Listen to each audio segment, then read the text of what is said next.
Gridava aiuto, immersa nelle acque gelide del Brenta, si teneva attaccata a una pianta nel tentativo di contrastare la corrente del fiume dentro il quale era entrata poco prima, forse nel tentativo estremo di farla finita. E forse proprio il grido della vita l'aveva fatta aggrappare con tutte le sue forze a quei rami. La sua disperazione è stata udita da Romano Cornale, che gestisce l'omonimo locale a Enego, al confine con il comune di Valbrenta, che ha immediatamente dato l'allarme a 118 e forze dell'ordine e assieme a due avventori si è mosso per salvarla. Mentre lui coordinava il soccorso da una parte del fiume, gli altri due sono riusciti a raggiungere la donna, una sessantenne residente nel Trevigiano, tirandola a riva e facendola desistere da qualsiasi atto estremo potesse avere intenzione di compiere.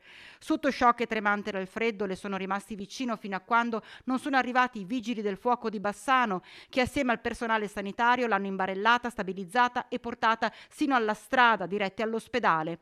Sul posto anche i carabinieri. Da una prima ricostruzione pare che la sessantenne abbia raggiunto la zona dove è stata ritrovata, a ridosso del Brenta, con un taxi preso proprio dalla sua abitazione dove vive, nel comune in provincia di Treviso, facendosi lasciare a poca distanza dal ristorante. Da qui avrebbe raggiunto la sponda del fiume e sarebbe stata notata da alcuni passanti mentre si stava immergendo nelle acque. Poi il ripensamento e la disperata sete di vivere che l'ha portata a chiedere aiuto con tutta la voce che poteva ed è stata salvata.